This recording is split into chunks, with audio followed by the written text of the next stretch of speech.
Good morning, everyone. Thank you for joining us on this week's edition of In Focus. This Sunday, we're talking water access, the lack thereof in some communities here in the two Virginias, and one nonprofit's efforts to fix that scarcity.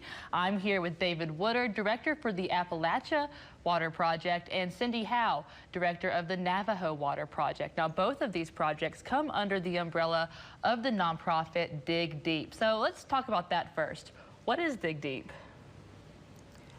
Dig Deep is a nonprofit organization. They've been in existence since 2014, and the project actually started in through New Mexico. And what we do there is we provide a home water system for families that don't have running water. A lot of people still live without running water and sanitation, so we're there to place a tank underground so that we can run water into the families' homes that's never had water. So currently, there's a lot of people that use milk jugs, 5-gallon buckets, barrels to store their water still. So we still have a lot of work to do. So are you native to that area then? Yes, my name is Cindy Howe again, and I am from the Navajo Nation. And do you feel like in the Navajo Nation specifically, you guys see that scarcity? Yes, it's huge. You know, we take it for granted, and people don't realize that there still is a lot of people living on the Navajo reservation and other places in the United States that don't have running water. And how did it make you feel to be a part of that project when that's somewhere that you grew up to see, to help make it better? So when I was a kiddo myself, I didn't have running water, so I remember my parents hauling water from a local watering point to where they would deliver water to our house in 55-gallon barrels. And Sunday's the day that we would all take a bath in a galvanized tub. And there was 6 of us, 6 kiddos that needed to go to school on Sunday or Monday. And so we actually had to warm up the water on the stove so we can have warm water to take a bath. And of course, we're going to let the boys go first, you know, and we would be at the end. And so that's what I remember when we were growing up. So I lived without water. And there's still a lot of people having that same issue. And also, right now, it's still happening. And there's a lot of young kiddos that don't take a bath, you know, before they go to school. So they get bullied for things like that. And how does it make you feel, you know, coming from that water scarcity to be a part of the change for other people? It's really important for me to make sure that, you know, and not only Navajo, but anybody else that doesn't have water, to try to help them get that water, because, again, water is life. And in Navajo, it says, "Toh inaita." That's what that means. And so that's how we live. Every human being has to have water. Absolutely, and thank you so much for sharing that part of your culture with us as well. Now, were you a part of those initial efforts to get Dig Deep off the ground there in New Mexico? So Dig Deep actually started in New Mexico. I was at that time working for a nonprofit organization as well, so we kind of, you know, partnered up with George McGraw, and that's where we kind of started everything. So right now we have a partner that has a watering point. So that's where we take water from every day. It's not Tuesday or Wednesday, but it's Monday through Thursday that we haul water out to families that don't have running water. Absolutely, and so Dig Deep is now nationwide, right? Yes. So David, you're with the Appalachia Water Project. Tell me how that got off the ground.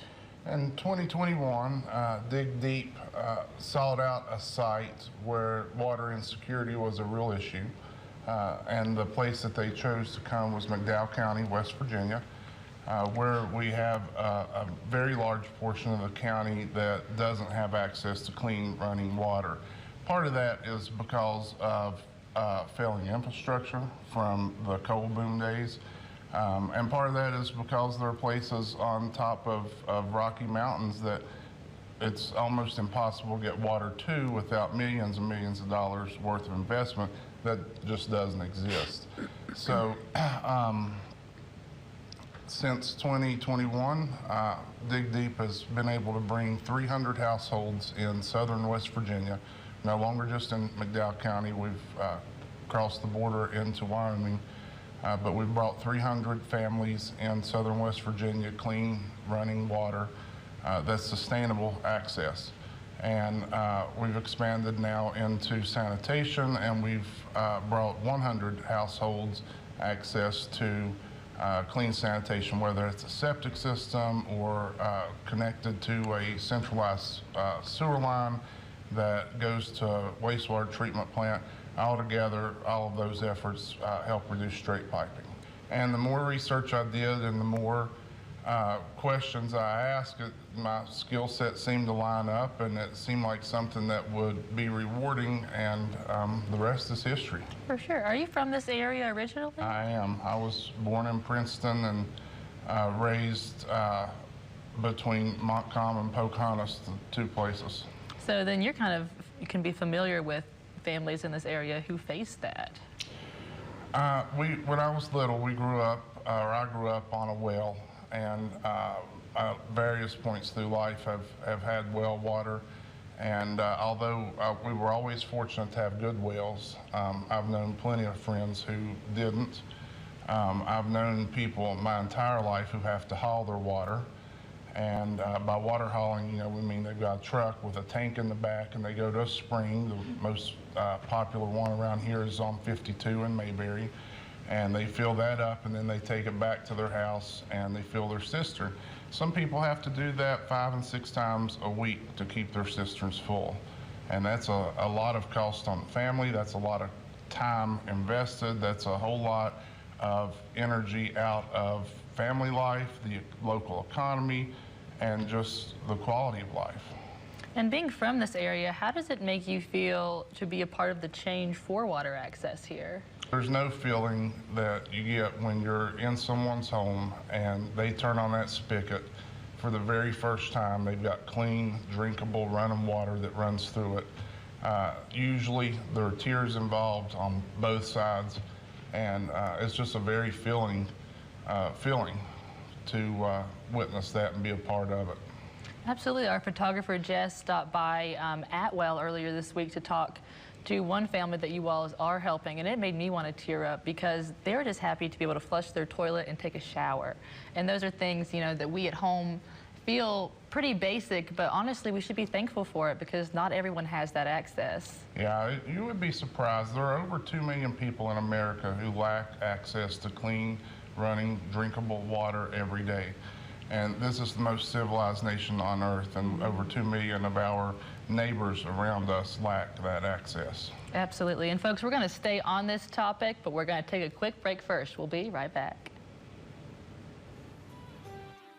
Welcome to this final edition of This Sunday's In Focus. We're talking water access all morning and the lack thereof in some communities right here in the two Virginias, and one nonprofit's efforts to fix that scarcity. I'm here with David Woodard for the Appalachia Water Project and Eddie George, who's the Community Relations Coordinator for the Appalachia Water Project. This week, Dig Deep is working to expand water access to residents right here in our neck of the woods. Guys, tell me what you're doing over there in McDowell County. This week, we're collaborating with our partners on the Navajo Water Project in Arizona, New Mexico, and Utah, and converting what they've been using as a home water system into a home rainwater catchment system for the residents here in southern West Virginia. So we took their system, our engineer, Abby Bradshaw with the Appalachia Water Project, took that and has converted it into a rainwater system with enough underground storage to supply the family that we're working with year-round and keep it from freezing. We're following their model on Navajo, and we're burying everything underground. And we're going to pilot that for the next 6-9 months, do water testing on it, make sure we've got the filtration right, the treatment system right, and that there's adequate rainfall to supply it. And hopefully by next fall, we'll be able to replicate the system and start putting it in for others. Absolutely, and it's amazing that what the Navajo Water Project learned is something that we're able to bring here to Appalachia to help people here. Now tell me, what is the process of getting those giant tubs. Is there a word for those? What is the process of getting that all set up? Well, there's an initial process where we come into a community first. We do an initial survey of the homeowners, what their needs are. We have our field supervisor, Clarence Orndorff. He comes in, he does a survey, outside field survey around the home, and determines what it is that we're going to need for the site. And he gets everything mocked up for us, and we go from there. For sure. And from there, it's the boots on the ground digging, right? So Yes, how does the catchment work? Well, we start with a large tank, or in the case on Atwell Mountain, we've got 2 large tanks, about 2,700 gallons worth of storage. We've got a couple of excavators up there that we dug a massive hole, buried those tanks in. We're running a manifold system between them, and the gutters are hooked to the first filtration as a first flush filter that catches, any dust, debris, insects, whatever that comes off the roof in the rainfall. And after that first flush is caught, then the rest of the water flows into those 2 large tanks. From there, we'll go through a pump into the house through a series of filtration devices that include, particulate filters, carbon filters, UV filter to purify it, and then it comes into whatever fixture they're using, whether it's a shower, sink, toilet, whatever, out of a bladder tank that'll pressurize it so it'll have the same pressure that you would have, say, on a municipal water system. Okay. And you said this family is sort of, I don't want to say a trial run, but you're working with them and you're going to work out all the kinks and then expand, right? Yeah. And your boots on the ground this week for the pilot water catchment. What has that experience been like that for you? For me personally, it's been very overwhelming. I'm originally from Atwell Mountain. My grandmother, she didn't have running water till she was 70. The family that we're working at, I've known since I've been a kid, as well as everybody on that ridge. So for me personally, it's very rewarding. Any community though that we're going into, I'm normally the first that comes into the community and speak to the individuals, see how we can offer any type of assistance, whether it's working with PSD and running lateral lines, or now with rain catchment or wastewater lines. Anything that we can do to be of assistance with wastewater or water in any way, it's a very rewarding feeling. I love that. Everyone that we've had on this morning has had personal experience with, water insecurity. And why do you think that's important to know firsthand what the people that you're trying to help is dealing with? I think there's a lot. I think anybody from this area would say too.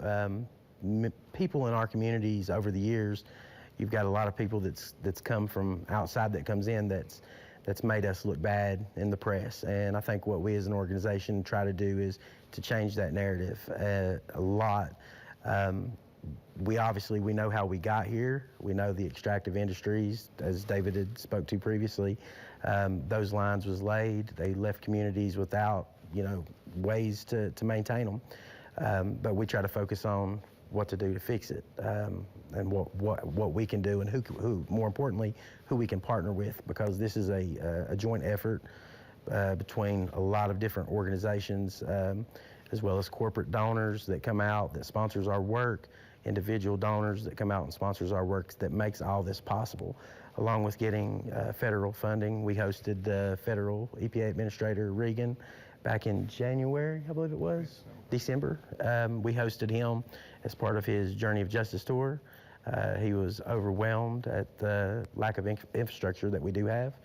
And our organization was awarded a challenge coin from him, which was very, very nice. But we look forward to doing whatever we can in Appalachia. Obviously, us being from McDowell County, it means a lot starting out there, but we look forward to growing it as big as possible. Absolutely. I've got so much respect for what you all do and what Cindy does. And we're going to continue to follow the work that they do, because Dig Deep's not leaving the area anytime soon. Thank you guys so much for watching us this morning. Catch you next week.